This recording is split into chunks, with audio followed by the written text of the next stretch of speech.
Railway station पर राखी बेचने वाली चुड़ैल बहनें। रोजमर्रा की तरह आम लोग भीड़ भाड़ वाली ट्रेन में चढ़ जाते हैं।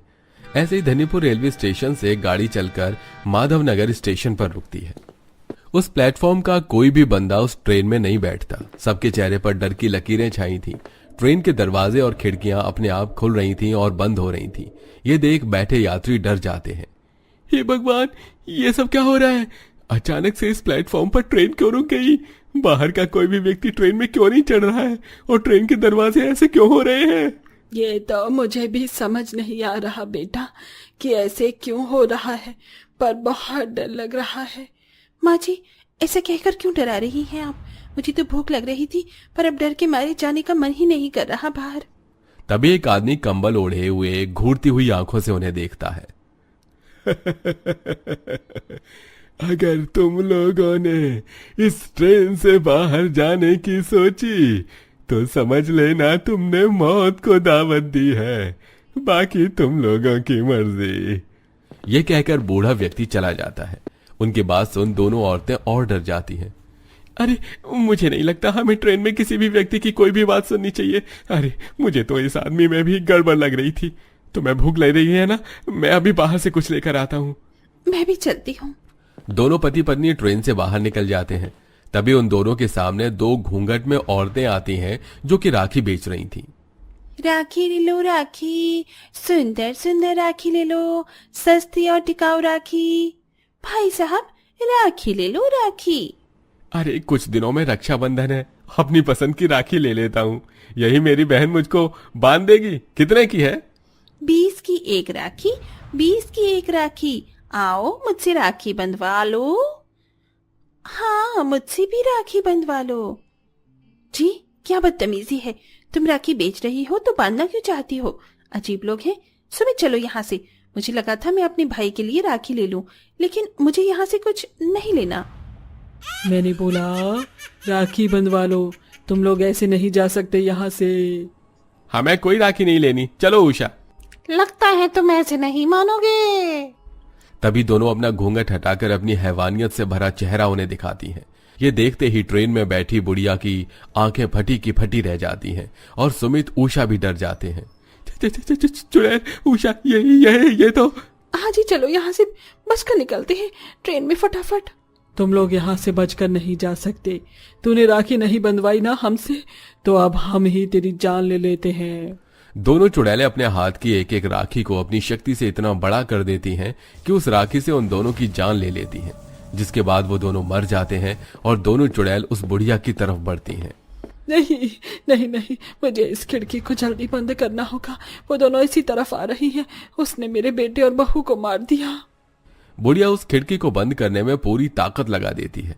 इतने में किसी तरह ट्रेन चल जाती है, पर वो चुड़ैल बुढ़िया का हाथ उखाड़ देती है। ये तो सिर्फ एक हादसा था। ऐसा हादसा उस माधवनगर रेलवे स्टेशन पर कुछ दिनों से हो रहा था। आसपास के लोग इस रेलवे स्टेशन पर आने पर बहुत कतराते थे और वो चाहकर भी कुछ नहीं कर सकते थे।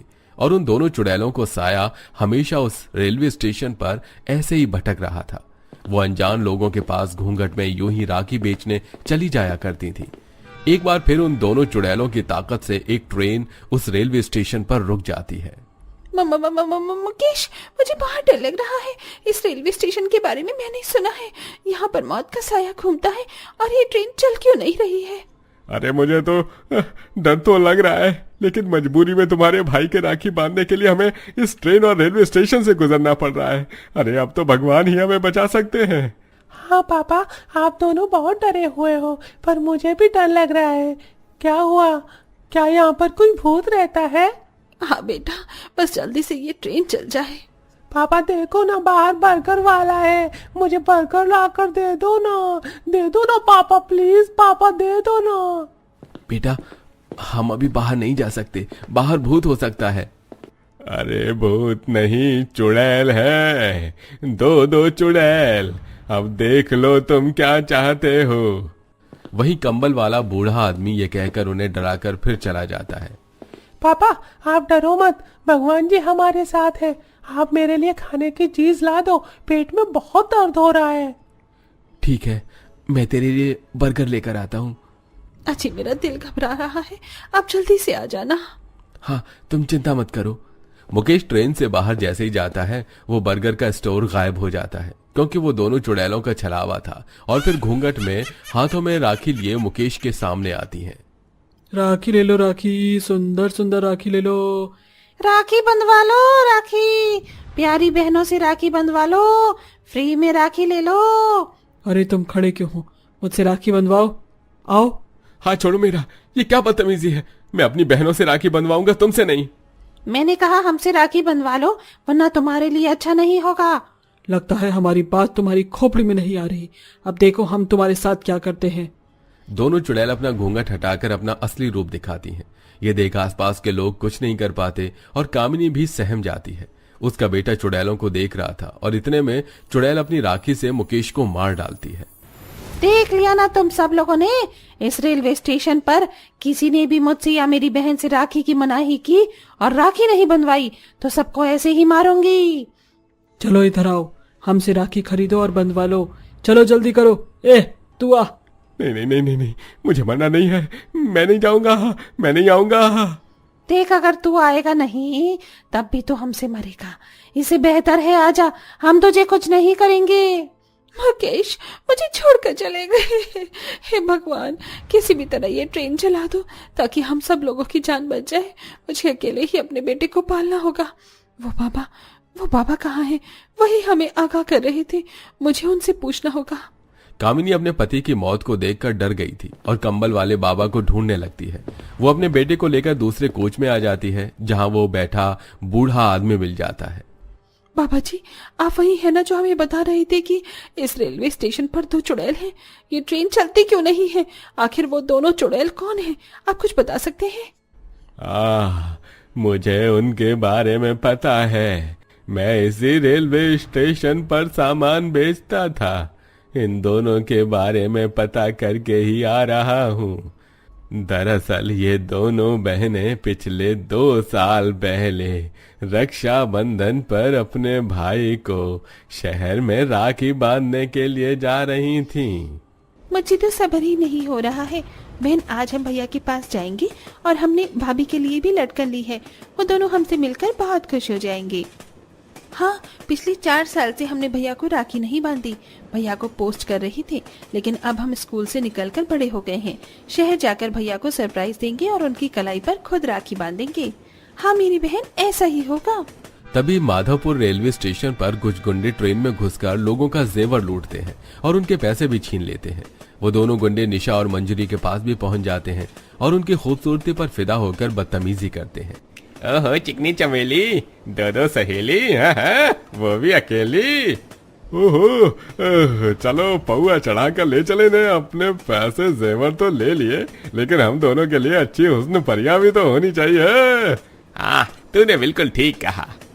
तभी दोनों गुंडे उनका हाथ पकड़कर अपने साथ जबरदस्ती ले जा रहे होते हैं। आसपास के लोग कुछ कहते हैं तो दोनों गुंडे चाकू से उन्हें मार देते हैं और चाकू की नोक पर ही दोनों लड़कियों को ट्रेन से बाहर ले आते हैं। छोड़ो हमें, छोड़ो, हमें अपने भाई के पास जाना है। काफी सालों से उनसे नहीं मिले, उनकी कलाई पर राखी बांधनी है। छोड़ो हमें, छोड़ दो, हमें जाने दो। आप सब लोग खड़े होकर क्या देख रहे हो? बचाओ हमें। अरे राखी बांधने की नहीं, मंगलसूत्र पहनने की तैयारी करो। अब हम तुम्हें अपना बनाएंगे और तुम लोगों की मदद करने कोई नहीं आएगा। तभी निशा चालाकी से एक गुंडे को धक्का मार देती है। तभी वो उठकर गला दबाकर निशा को ट्रेन की पटरी पर फेंक देता है और दूसरा गुंडा मंजरी को। उन दोनों को रफ्तार से आ रही ट्रेन कुचल देती है और वो दोनों गुंडे फरार हो जाते हैं। इसके बाद दोनों भटकती हुई चुड़ैल बन जाती हैं। इन्होंने हमें मार दिया, कोई हमें बचाने नहीं आया। अब इस रेलवे स्टेशन पर हम हाहाकार मचा देंगे। हाँ, और हमने अपने भाई को राखी नहीं बांधी। अब इन लोगों को हमसे राखी बंधवानी होगी, वरना मौत के घाट आना होगा। अरे तब से ही वो दोनों चुड़ैल ऐसा कर रही हैं। मैं उनके भाई को ढूंढने गया था, वो किसी भी पल आता होगा यहाँ पर।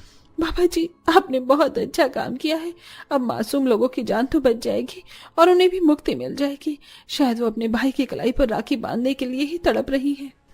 इन सब हादसों की खबर केशव को मिलती है। डर के मारे लोग स्टेशन को खाली कर देते हैं।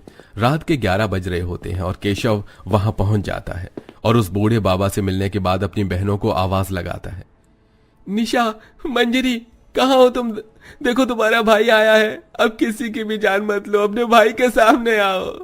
रोते हुए दोनों चुड़ैल अपने भाई के सामने आ जाती हैं। आखिरकार भाई आप आ ही गए। हमें आपकी बहुत याद आई। इन लोगों ने हमें नहीं बचाया, हम आपकी राखी नहीं बांध पाए। हाँ भैया। अब मैं आ गया हूँ, चिंता मत करो, मुझे राखी बांध दो। तभी दोनों चुड़ैल अपने भाई के कलाई पर राखी बांधती हैं, उन्हें तिलक लगाकर मिठाई खिलाती हैं, जिससे उन्हें सुकून मिलता है और अपने भाई के गले लग जाती हैं। मेरी बहनों, मेरी तरफ में तुमने बहुत लोगों को चोट पहुंचाई है। अपने भाई की बात मानो और मुक्त हो जाओ। मैं तुम्हें ऐसे नहीं देख सकता। बहुत ढूंढा मैंने तुम्हें और पता चला कि तुम्हारे साथ ऐसा हादसा हुआ है। मुझे माफ कर दो, मैं तुम्हारे लिए कुछ नहीं कर पाया। ठीक है भैया, आप जैसा कहते हैं हम वैसा ही करेंगे। आप आ गए तो समझिए हमें मोक्ष मिल गया। दोनों चुड़ैलों को अपने भाई के प्यार के साथ मोक्ष मिल जाता है और वो एक तेज रोशनी में चांद की तरफ आसमान में बढ़ जाती हैं और गायब हो जाती हैं। इसके बाद रेलवे स्टेशन पर पहले की तरह रौनक आ जाती है।